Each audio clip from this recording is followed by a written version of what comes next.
Recently I've been noticing more and more that the people around me, various social groups and even entire countries, are gravitating towards extremes in their ideas. It seems that the human mind is wired to be more attached to ideas that evoke stronger emotions, such as anger, fear, and of course, religious fervor. This explains why people living in modern society and having the opportunity to enjoy a measured life prefer to join sects where adepts drive them to religious ecstasy with their speeches and rituals. Well, I have a flag that you can replace your flag with. Take this Uyghur flag, you sons of... Having the Muslims as your enemies is not a good idea. Joking with diabetes is not a good idea either. Apart from religious cults, there is also the cult of personalities. Surely you've heard from your impressionable friends about numerous coaches, teachers and business trainers who teach their less discerning followers the basics of business and the right way to live. There are so many of these soda teachers on YouTube that the words business and self-development have become repulsive to any sensible person. And if someone utters banal phrases like, "You must become the best version of yourself," we immediately feel the urge to say, "Shut the fuck up! Shut the fuck up!" We live in a world where an average person like Andrew Tate, whose only talent is eloquent speech, can easily gather a base of fanatics around him. I don't often answer questions. I don't like to answer open-ended questions because I feel like they're a trap. Should I assume that he said the same thing during the interrogation by the Romanian police?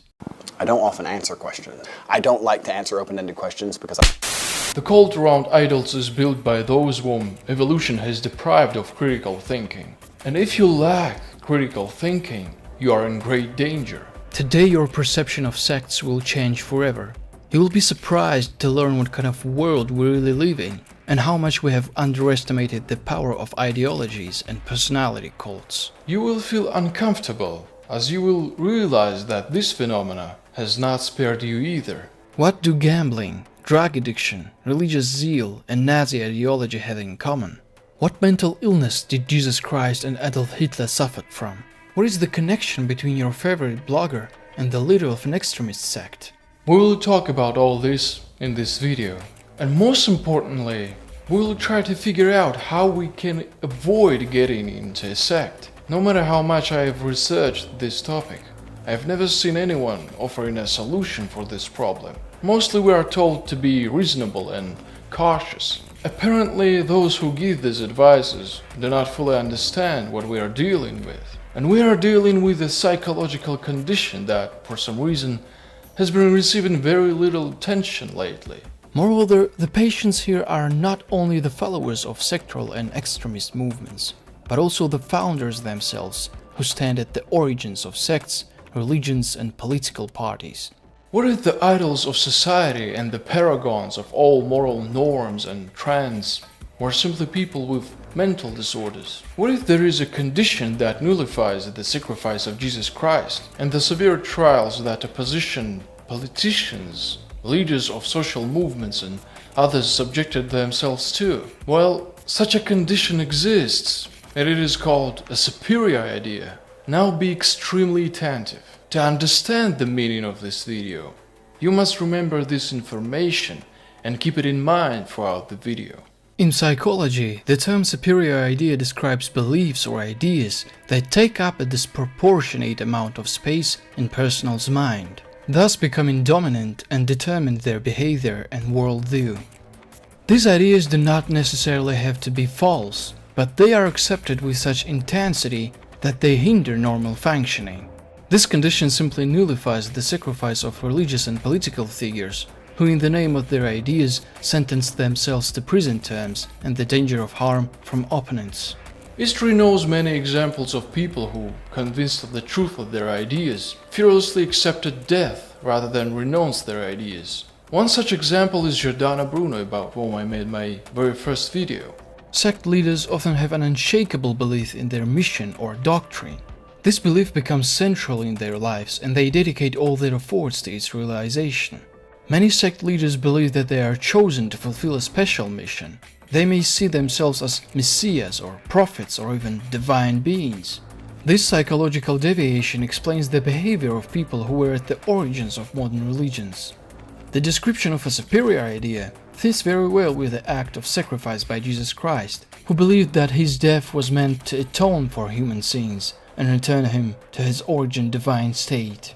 This was his superior idea. He firmly believed in it and confirmed his faith with all his actions. Now, having familiarized yourself with the term superior idea, and having an understanding of how this deviation can influence a person's behavior, let's proceed to examine the phenomenon of the formation of sects and the spread of their influence. Before delving into the topic of the video, I would like you to understand what I mean by the word sect. It's worth noting that I don't attach any negative connotation to this word. I don't view religious cults, opposition parties, social movements, and various spiritual communities with disdain, unless they pose a threat to society. I rather consider all this phenomena as a subject of study that allows me to better understand the essence of the human being, their fears, desires, and motivations. At the same time, I look at members of these sects with sympathy and regret, because I understand how easy it is to manipulate human consciousness and make people perform the actions you need. I have an understanding of the techniques and methods used by the cult adepts to lure you into a sect. It's worth mentioning that even the seemingly harmless sect of some pursued religious movement in your town, of which you became a member, can with the acquisition of power and large number of followers, quickly turn into a socially dangerous movement.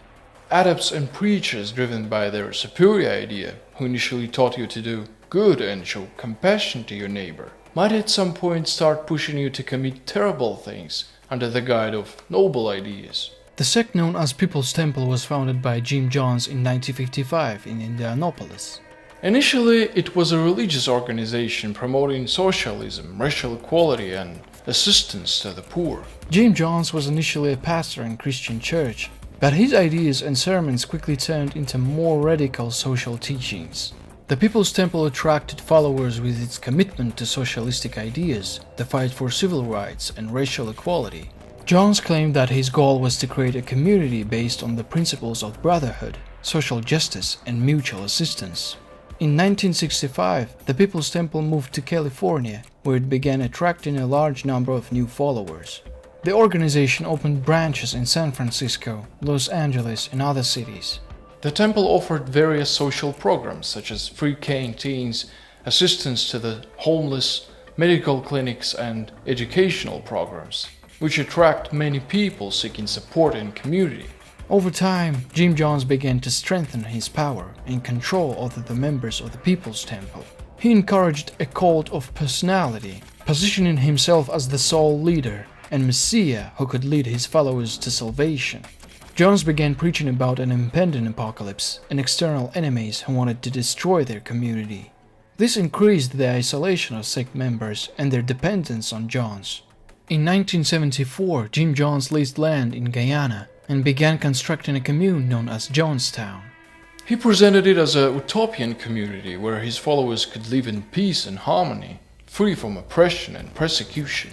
3 years later, when pressure from the American authorities and the media increased, Jones moved hundreds of his followers to Jonestown. Living in isolation, sect members found themselves completely under his control. Relatives of some People's Temple members expressed concern about the safety and well-being of their loved ones. They reported that people were deceived into coming to Jonestown and were being held there against their will. Escapees from Jonestown reported severe abuse, forced labor, and strict discipline within the commune. There were also reports of physical and psychological abuse. Members of the commune were subjected to intense control and manipulation by Jones and his inner circle. They were forbidden to communicate with the outside world, and their letters were censored. In November 1978, Congressman Leo Ryan visited Jonestown to investigate reports of human rights abuse. Accompanied by a group of journalists and relatives of People's Temple members, he arrived in Jonestown. He hoped to personally assess the situation and determine whether people being held against their will. At first, visit proceeded relatively peaceful, and some sect members expressed gratitude for the opportunity to live in Jonestown. However, the situation escalated when several people approached Ryan, with requests for help to escape. When the group attempted to leave Johnstown, John's people attacked them on the airstrip, killing Ryan, 3 journalists and 1 defector. Realizing the inevitability of arrest and exposure, Johns ordered his followers to commit mass suicide by drinking a cyanide-laced drink. As a result, 900 people died, including children. This story serves as a grim reminder of how seemingly harmless organization can turn into a destructive cult under the influence of manipulation, isolation, and abuse of power. This event became an important lesson of how charismatic leaders can manipulate people and turn them into blindly following fanatics. Another example is the Branch Davidians. The Branch Davidians was founded in 1955 by Benjamin Rodden as a splinter group from the Davidian School of Prophets, which in turn was a splinter from the Seventh-day Adventist Church. Rodden claimed to have received divine revelations and positioned himself as the new prophet for the believers. The group adhered to Adventistic beliefs, but also added their unique prophecies and interpretations of the Bible. They believed in the imminent return of Jesus Christ and the need to prepare for this event. In the mid-80s, leadership of the group passed to David Koresh. Koresh claimed to be the final prophet and the Lamb of the God who would reveal the 7 seals of the Apocalypse. Under Koresh's leadership, the group became more militarized and isolated. He introduced strict discipline, began arming his followers, and building weapon caches. The group settled at the Mount Carmel Ranch in Waco, Texas. The compound became their main residence, where they led a secluded life under Koresh's strict rules. Koresh tightly controlled his followers, dictating rules for their lives, including marriages and family relationships. He also claimed the right to all women in community, leading to numerous cases of sexual abuse, including of minors. By 1992, federal authorities began closely monitoring the group's activities. They received numerous complaints about illegal weapon storage and cases of child abuse.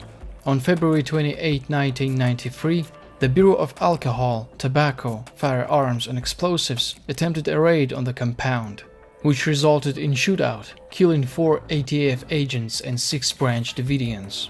After the failed ATF raid, the FBI began a siege on the compound that lasted 51 days. The FBI used psychological pressure tactics and negotiations to try to convince Koresh to surrender. On April 19, 1993, the FBI initiated an assault on the compound using tear gas and armored vehicles. During the operation, a fire broke up in the building, the causes of which remain disputed to this day. The fire resulted in the deaths of 76 people, including Koresh and many of his followers, among whom were women and children. To provide a more complete picture, let me present another shocking example. The Heaven's Gate cult was founded in the early 70s by Marshall Applewhite and Bonnie Nettles. Applewhite was a musician and teacher, while Nettles was a nurse and astrologer. They quickly found common ground in mysticism and esotericism. The cult combined elements of Christianity, astrology, and science fiction. They believed that human bodies were merely temporary vessels, and that the true essence of the person was their soul, which could ascend to a higher level of existence. Followers were required to purge themselves of all earthly attachments, including family, possessions, and physical pleasures. They lived in communes, led a strict ascetic lifestyle, wore uniforms, and renounced their previous identities. The cult's key idea was ascension, a process by which followers' souls would leave their physical bodies and board a spaceship that would take them to a higher level of existence. In 1997, the Hale-Bopp comet approached Earth, coinciding with heightened religious fervor in the cult. Applewhite claimed that a spaceship was following the comet, which would take their souls to a higher level. Applewhite and his followers began intense preparation for the final act. They recorded farewell video messages explaining their beliefs and decisions. In March 1997, 39 members of cult, including Applewhite, committed mass suicide in a rented mansion in Rancho Santa Fe, California. They ingested a mixture of phenobarbital and vodka, washing it down with applesauce and then suffocated by placing plastic bags over their heads. All these sects were initially conceived as religious schools where congregants were taught religious dogma, repentance, and belief in biblical myths. But the result of these endeavors, as I have already told you, was tragic. As you can clearly see, the leaders of all these sects had their specific superior idea. This idea was the main guide in their lives, and ultimately brought tragedy to hundreds of families. And there are thousands of such examples in history. I have no questions for the leaders of these cults, as it is obvious that they are sick people. But I do have a question for those who believe these madmen and sacrifice everything up to their own lives to someone else's superior idea. Contrary to popular belief, radicalization under the influence of a superior idea can occur not only with religious sects. Political parties which initially promoted quite humane ideas can also become scourges of entire nations once they gain power. For example, how would you react to a political party that speaks of the need to eradicate corruption, improve working conditions, and provide social support for the disabled? One of the main ideas of this party is the protection of workers' rights, eradication of unemployment, and raising a healthy young generation in the spirit of traditions and culture. The leader of this party is an active opponent of smoking and alcohol consumption. This leader has gone through a tough path. He came from a working class background, fought in war, sustained severe injuries, returned to his country, and found it divided into parts. Now he dreams of restoring his country's former greatness, uniting his people and creating better living conditions for them. You probably sympathize with this party, and you might even find yourself thinking about you could join such a party, whose leader has gone through such a tough path, as his image and desires inspire some kind of a soulful impulse in you.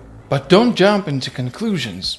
I just described to you the initial form of National Socialistic German Workers' Party led by Adolf Hitler. The Nazi Party of Adolf Hitler is a living testimony of how a political party, starting with the populist and nationalist ideas, can transform into a repressive and destructive regime.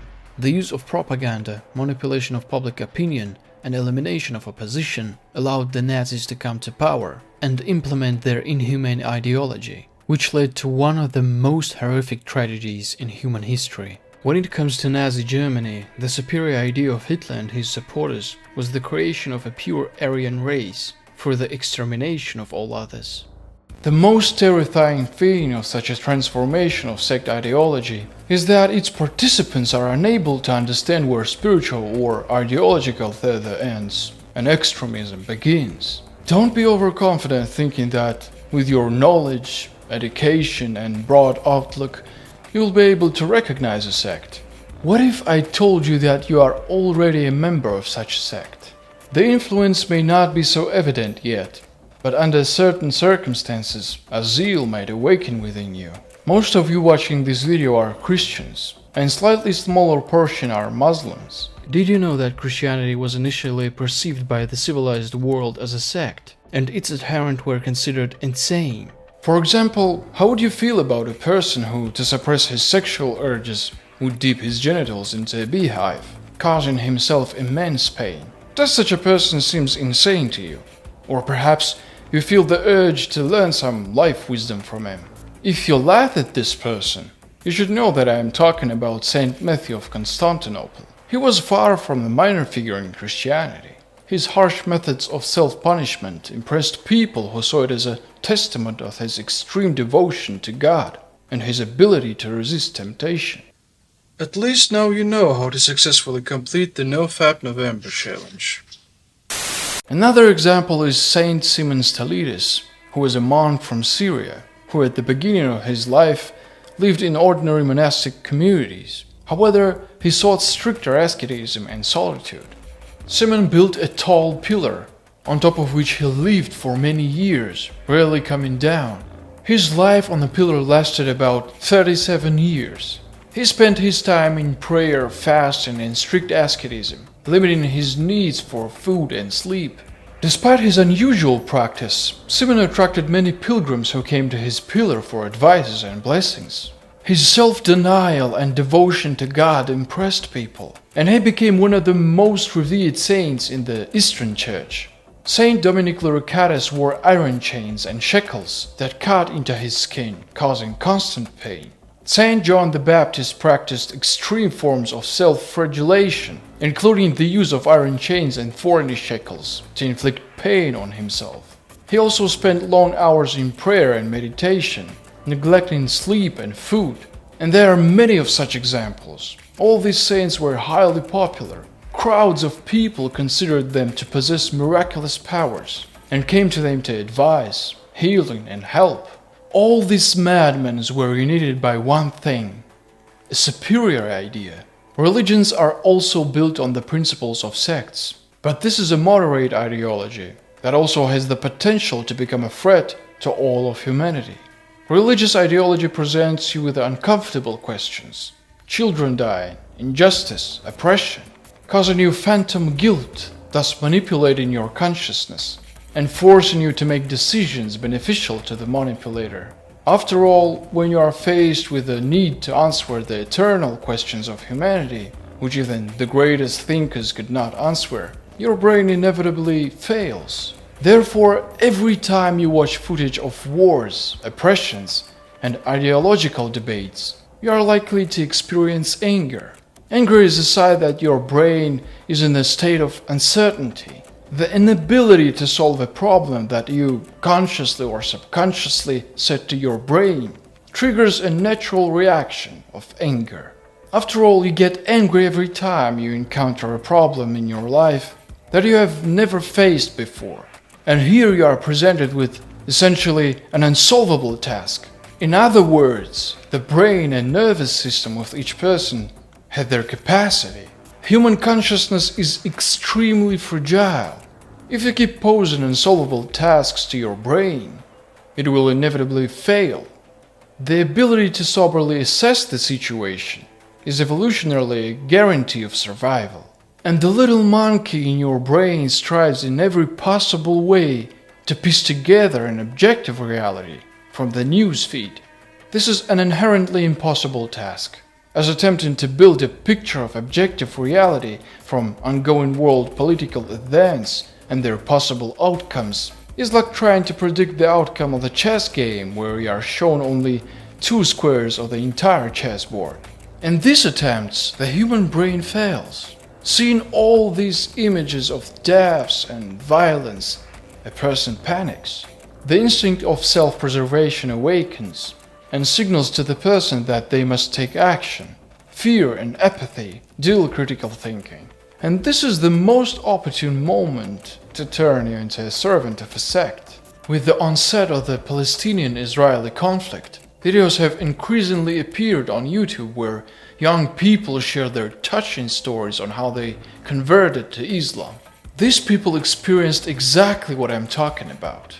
They watched too much news, because nowadays everyone considers it's normal to film the bodies of dead people. All these horrific images are presented to the public. Thus, even a person who has never been to war can develop post-traumatic stress disorder, and their perception of reality inevitably changes. Seeing how cruel this world is, and that each of us can lose our life in an instant, the unfortunate monkey in their heads found no other solution but to turn to religion. And I cannot blame these people, and neither can you. Not everyone can withstand such emotional tension. Personally, I don't watch such footage. Not because I want to protect my consciousness, but simply because I don't want to see a person who once lived, had a family and a job, in such a horrific state. It seems to me that none of us would want someone to look at our mutilated body after death. But people watch this. There are hundreds of groups on Telegram dedicated to linking such photos and videos. It's worth noting the propaganda by Islamic bloggers separately. It must be admitted that Islamic propaganda is particularly active in our time. Do you remember the YouTuber went by the name Sneeko? He is the one who pretended us with his clips. After Sneeko was subjected to an online execution, which was quite deserved in my opinion, he seemingly met Dawa guys. They easily managed to recruit Sneeko, who lacks significant intellectual, into their sect. I bring up this example to draw your attention to a very important factor that can protect you from getting into a sect. Perhaps Sneeko, being in a very negative mental state due to his cancellation on YouTube and Twitch, he was wandering somewhere and encountered Islamic preachers who engage in religious debates with passerby. And Sneeko, being a Catholic, entered into a conversation and began arguing with them. Apparently, during this debate, the self-confident and uneducated in the dogmas of his own sect Sneeko was simply morally and intellectually dismantled. Moreover, if we look at Sneeko's comments on why he switched from one faith to another, we see that the Islamic preachers didn't even have to pull out their trump cards. They simply told the impressionable young man that the Quran was never been changed, while the Bible has been rewritten hundreds of times. Perhaps they told him a few miracles from the Quran, and everything fell into peace for him. What does this example teach us? That you shouldn't engage in disputes with religious preachers. They have spent their entire life defending their superior idea, and possess methods of psychological influence that you are not even aware of. They will easily instill a phantom sense of guilt in you, and challenging you to answer the eternal questions of justice and truth, which even the greatest thinkers of humanity couldn't answer. They will put you in logical traps and lead you to believe that their view of the world and only their belief can be considered true. The next step after convincing you and luring you into a sect, that is, after you accept their superior idea, is to reinforce the idea. And how do you reinforce the idea of a new convert? There is a brilliant method, honed by millennia. In those distant times when churches were just gaining popularity, various communities would send their young monks who had just received religious education to preach in distant towns and provinces. At first glance, it may seem that the church thus trying to spread its influence and attract more parishioners. But in fact, this was not the primary goal. A young man who had just studied religious dogmas was unlikely to make an impression on the public. The young monk preached not so much to bring in new parishioners to the church, but primarily to strengthen his own faith. The monk himself, of course, didn't understand this, just as any ordinary sect member doesn't. But this was well understood by the higher clergy.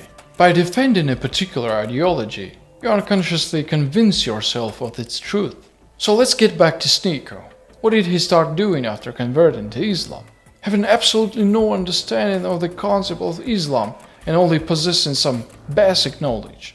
These people who converted to Islam just yesterday and, in essence, knowing nothing about this religion, immediately start preaching because the adepts tell them to do so. These adepts were told to do the same by their teachers and mentors in faith. This chain stretches so far that even the current religious leaders do not fully understand the true reason why they instruct new converts to engage in preaching. Therefore, if you want to protect yourself from getting into a sect, you should neither engage in discussions or debates to defend certain ideas. All religions were invented by people, and in our world, there are no holy people or chosen nations. Personally, cults are created by impressionable people who elevate a person to an absolute. How can I believe that Jesus was a god or a prophet, and not a man whose consciousness was under the control of a superior idea? Why, if today people blindly follows their idols, was it impossible 2,000 years ago? Now you are watching as a group of sectarians in Bali take care of some guy. When I first saw this video, I couldn't understand what was happening in it. It turns out that these people believe that this guy is the incarnation of an Indian magician who vomited gold ornaments. What the hell is wrong with you people? At the same time, I don't advise you to try to pull someone out of the sect. There is a greater chance that you yourself will be lured into a sect, that you will be able to pull someone out, even if that someone is your close relative. If you are unfortunate enough to join a sect, getting out will not be easy. The examples of American Christian sects I mentioned at the beginning of the video make it clear how difficult it is to live a sect and stay alive. If you think those sects are things of the past, you are mistaken. Here is what the Islamic preacher Ali Dawah says about those who leave Islam and turn away from religion. Do you know your religion and Ali Dawah and Mohammed Hijab and Imran, they believe that we should have capital punishment for apostates? And you just want Adam to be like, no, really? Well, Adam is taking the mick out of you. This isn't part of our religion. There's a reason to it. Yeah? There's a reason why there's a capital punishment. Because people like you, little weaklings who leave their religion and cause corruption in the land by spreading it, the capital punishment in Islamic law would be applied to you. We have no doubt, and we're proud of that. It's terrifying to imagine what this person will be capable of if he is no longer burdened by the need to obey the law. I cannot understand why YouTube does not ban such people. This guy has more than 1 million subscribers and openly calls for violence, infringing on the right to freedom of religion and threatening people with punishment for wanting to change their faith. I'm not a Muslim, a Christian, a Jew or a Buddhist. I am fascinated by the church chants and can listen to them for hours. I find the Arabic language so beautiful that it is hard to say anything in it without it sounding great. I admire the people who in their quest to understand God created all this magnificence. But humanity in its quest for higher reason and higher values didn't limit itself to Old Testament legends, the Constantinople Gospels and their Nabatean reinterpretations. Remember at least Dante Alighieri's Divine Comedy, Homer's Iliad and Odyssey, or cinematic and gaming universes. It would seem that people have proven that they can surpass in their genius all religious legends combined, which is essentially an indirect confirmation that all these legends were created by people. And all this is wonderful until you start believing in it, and seeing orcs and harpies and demons and shaitans in the faces of passerby. All these concepts of heaven, hell, houris and eternal pleasures in the afterlife are merely reflections of human carnal desires and do not surpass in their genius the fantastic universes. In the 20th century, one of the greatest scholars of Islam, Abdullah al-Qasimi, lived. He spent his entire life acquiring Islamic knowledge and participating in debates in which he had no equals. Al-Qasimi was an incredible zealous Muslim, and throughout his life wrote much literature dedicated to the theme of monotheism and various controversial issues of Islamic religion. None of the modern preachers can compare with him in religious knowledge, adherence to Islamic norms and poetic abilities. But in the middle of his life he reconsidered his views on religion. For 5 years he worked on his new book, in which he completely criticized the religion and the primitive concept of base pleasures in paradise. Highlighting the animalistic nature of the concept of paradise, Abdullah al-Qasimi wrote the following: "Better to punish me with your hell, but do not punish me with your paradise." What person in this corrupt life would not reject the heavenly society you offer, which of all imaginable is the most ugly and corrupt? These are the most harmless statements about Islamic religions that I could find, to avoid offending the particularly devout. It is astonishing to hear such words from a person who was born into a Muslim family and spent half his life studying Islam and defending its ideas. Al-Qasimi is one of the few examples of a person who managed to escape a sect, thanks to his critical thinking and high moral qualities. The religious elite stripped him of all merits and tried in every way to erase the memory of such an enlightened Muslim with whom few could compare in religious knowledge, renounced Islam and completely criticized it. The mystery of the origin of the universe, life, are mysterious beacons that lure human consciousness with their dim light, making us ask eternal questions. These questions push humanity to discoveries, making us try to step beyond the limits of knowledge. I find it absurd to close these questions and put an end to them, offering us outdated concepts of the afterlife. Why can't this mystery of life be a riddle for us that we will solve sooner or later?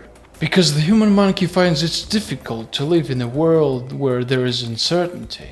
Doubts are threatening, and only brave and strong people can admit that all their understanding of the world may be wrong, and it is to such people that clarity of mind comes.